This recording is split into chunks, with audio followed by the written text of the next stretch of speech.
पुराणों में 3 तरह के ऋण के बारे में बताया गया है जिसे हर मनुष्य को चुकाना पड़ता है।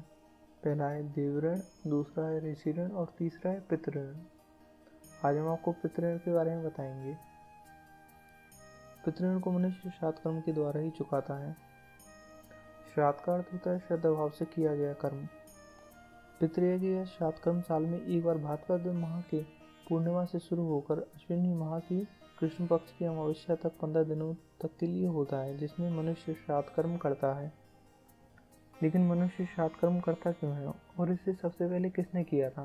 इसका जवाब है, भारतीय शास्त्रों के अनुसार ऐसी मान्यता है पितृगण पितृपक्ष में पृथ्वी पर आते हैं और 15 दिनों तक पृथ्वी पर रहते हैं। पृथ्वी पर रहने के बाद अपने लोक को लौट जाते हैं। उनकी कृपा पाने के लिए और उनकी आत्मा की शांति के लिए मनुष्य श्राद्ध कर्म करता है। सबसे पहले श्राद्ध कर्म किसने किया था, इसका जिक्र हमें महाभारत में मिलता है। भीष्म पितामह ने युधिष्ठिर को श्राद्ध के संबंध में कई बातें बताई। उन्होंने युधिष्ठिर से कहा, ही युधिष्ठिर, प्राचीन काल में ब्रह्मा जी के मानस पुत्रों में से एक थे महर्षि अत्रि, जिनके 3 पुत्र हुए, जिनका नाम था भगवान दत्तात्रेय जी, महर्षि दुर्वासा और चंद्रमा। जिनमें भगवान दत्तात्रेय के पुत्र हुए महर्षि निमि। महर्षि निमि के एक पुत्र हुआ श्रीमान। श्रीमान बहुत सुंदर था, किंतु कठोर तपस्या के बाद उसकी मृत्यु हो गई, जिससे महर्षि निमि को बहुत दुख हुआ। उन्होंने अपने पुत्र की शास्त्र विधि के अनुसार सूतक निवारण की सारी प्रक्रियाएं की। फिर चतुर्दशी के दिन उन्होंने श्राद्ध में की जाने वाली सारी वस्तुएं एकत्रित की और अपना मन शोक से हटाकर पुत्र का श्राद्ध करने में लगाया।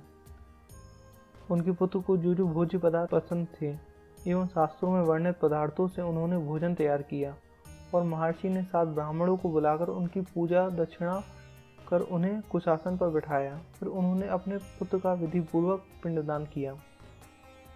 श्राद्ध करने के बाद भी उन्हें बहुत पश्चाताप हो रहा था कि शास्त्रों में पिता पितामह आदि के श्राद्ध का विधान है, मैंने अपने पुत्र का श्राद्ध किया है। मुनियों ने जो कार्य पहले कभी नहीं किया वह मैंने क्यों कर दिया। उन्होंने इसी शोक में अपने पितामह महर्षि अत्रि का ध्यान किया।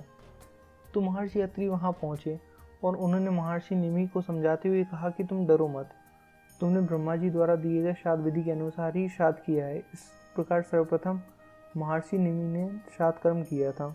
महर्षि निमि को देखकर अन्य ऋषि मुनि अपने पितरों को अन्न देने लगे और ऋषियों को देखकर चारों वर्णों ने श्राद्ध कार्य करना आरंभ कर दिया।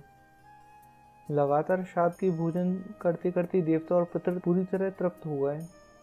अब वो उस भोजन को पचाने का प्रयत्न करने लगे, किंतु अत्यधिक भोजन चढ़ा जाने के कारण उन्हें अर्जन अर्थात अपच की समस्या हो गई, जिससे उन्हें कष्ट होने लगा। जिस कारण वह सभी सोम देवता को साथ लेकर पितामह भगवान ब्रह्मा के पास गए और उन्हें अपने कष्ट बताते हुए बोले, निरंतर श्राद्ध का अन्न खाते खाते हमें अंजन हो गया है, इससे हमें बहुत कष्ट हो रहा है, हमें कष्ट से मुक्ति का उपाय बताइए।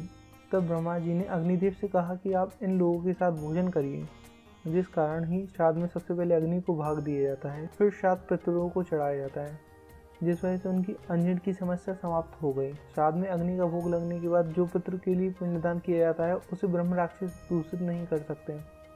श्राद्ध में अग्नि का उपस्थित देखकर राक्षस वहां से भाग जाते हैं। कौवा, कुत्ता और गायों के लिए अन्न का अंश निकालते हैं, क्योंकि ये सभी जीव यम के काफी नजदीक माने गए हैं और मान्यता है कि पितृगण कौवे के रूप में ही आते हैं। श्राद्ध करने के अलग अलग दिन होते हैं। जो व्यक्ति जिस दिन परलोक को जाता है उसका श्राद्ध उसी दिन किया जाता है, किंतु कुछ विशेष लोगों, कुछ विशेष परिस्थितियों में कुछ विशेष दिन होते हैं। जैसे पूर्णिमा को ऋषि मुनियों को श्राद्ध किया जाता है। जिनकी मृत्यु अविवाहित स्थिति में हुई है उनके लिए पंचमी तिथि के दिन श्राद्ध किया जाता है। जिन महिलाओं की मृत्यु की तिथि मालूम ना हो उनका श्राद्ध नवमी को होता है। एकादशी तिथि को संन्यास लेने वाले व्यक्ति का श्राद्ध करने की परंपरा है। जिनके पिता सन्यासी हो गए हों उनका श्राद्ध द्वादशी तिथि को किया जाना चाहिए। त्रयोदशी को बच्चे का श्राद्ध किया जाता है। जिनकी मृत्यु अकाल हुई हो या जल में डूबने से, शस्त्रों के आघात से या विषपान करने से हुई हो, उनका श्राद्ध चतुर्दशी के दिन किया जाता है। अमावस्या पर ज्ञात अज्ञात सभी पितरों का श्राद्ध करने की परंपरा है। इसे पितृविसर्जनी अमावस्या भी कहते हैं।